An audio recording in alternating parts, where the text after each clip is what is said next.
beyond the pass-through. The kitchen was not a kitchen.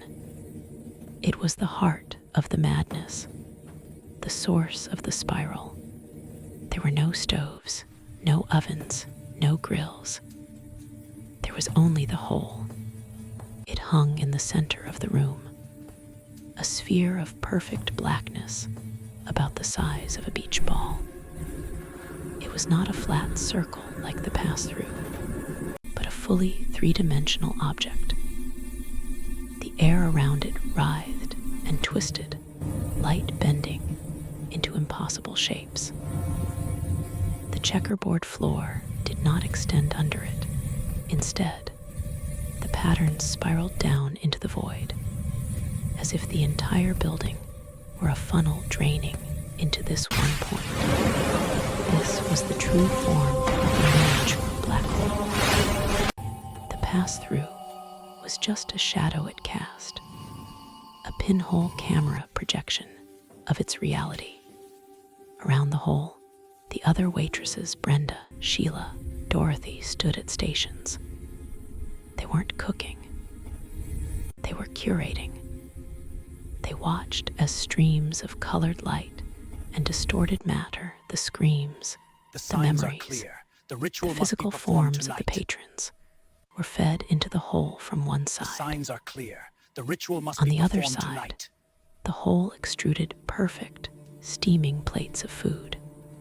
I watched, sickened, as the final moments of the man in the leather jacket, Mike, a stream of blue and silver terror, were fed into the singularity.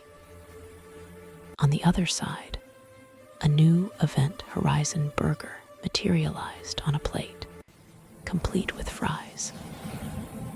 It was a perfect translation of terror into taste, of matter into memory, into meal. The waitresses were not victims.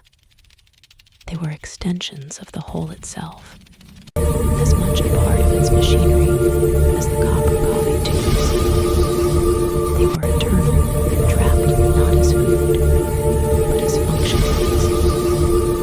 Their 1950s personas were a cruel joke, a layer of kitsch painted over a cosmic horror. Cindy gestured towards the swirling vortex. This is where the magic happens. All that you are, all that you were, all that you ever could be, it gets simplified here. Reduced to its most essential, pleasing form. A flavor, a scent, a feeling of home. She picked up the newly formed burger that was once Mike. The fear gives it a piquancy, the despair, a certain depth. It's what makes our film so memorable.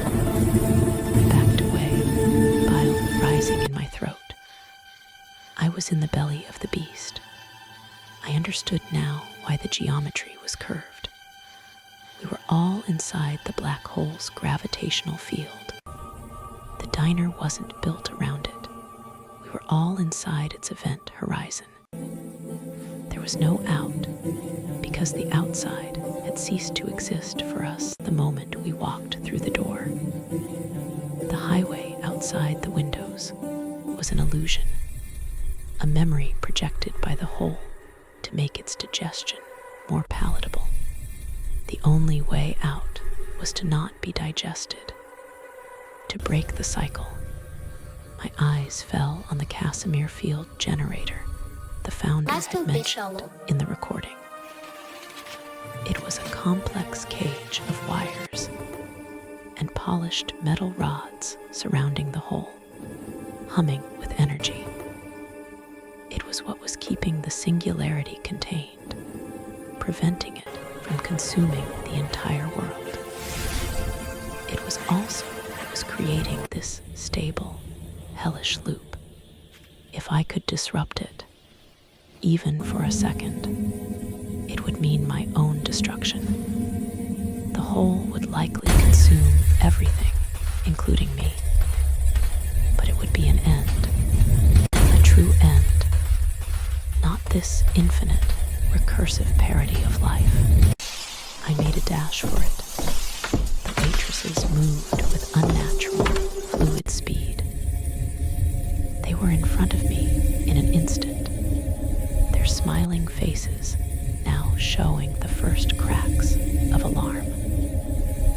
break the menu, sweetie," Brenda said, her voice losing its cheer, becoming flat and metallic. "It's our special," Sheila added. I didn't stop. I lowered my shoulder and barreled into them. They were solid, immovable, like hitting stone statues. I bounced off, falling to the warped floor.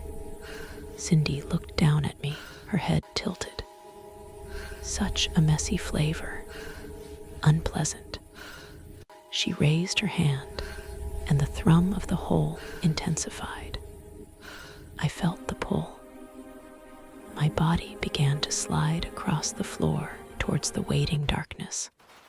This was it. I was becoming the special.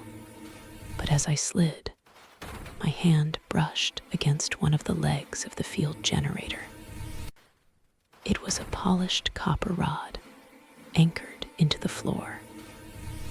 With a final, desperate surge of strength, I wrapped my arms around it and pulled with all my might. There was a sound of tearing metal. A shower of sparks erupted from the generator. The deep thrum became a shrieking whine. The lights flickered wildly. The warping of space went haywire. The room stretched and compressed like taffy. The waitresses froze, their forms glitching, their smiles flickering on and off their faces like faulty neon. The black hole, no longer perfectly contained, pulsed. For a glorious, terrifying moment, I saw beyond the illusion.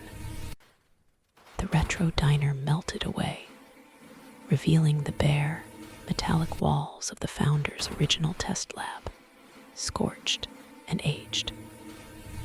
The windows showed not a highway, but a swirling maelstrom of stolen light and time. The other patrons were revealed in their true forms, translucent, screaming ghosts, trapped in an endless act of consumption. Then the whole exerted its dominance. The field restabilized with a violent snap. The diner Daker reasserted itself. The patrons solidified back into their resigned forms. But something had changed. Disruption had created a crack. A flaw in the recording. I was still lying on the floor. Cindy was standing over me, but her smile was strained, her form slightly out of focus. "That was very naughty," she said, her voice layered with static. I scrambled to my feet. The front door.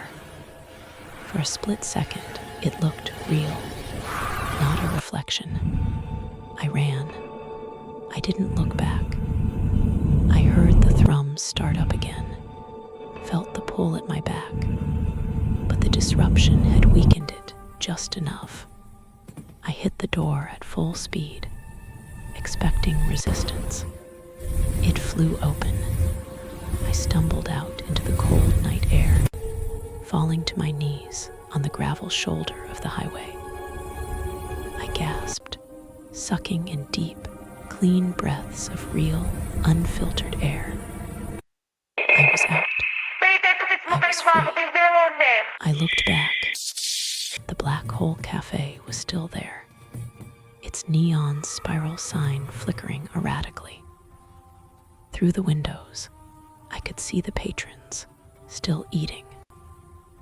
Cindy was standing at the door, watching me.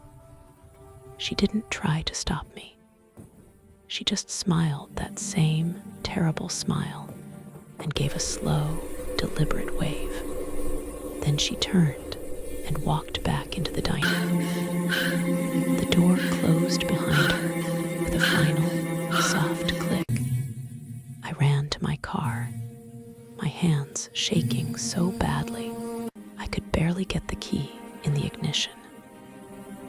I sped away, watching the neon spiral shrink in my rearview mirror until it was just a pinprick.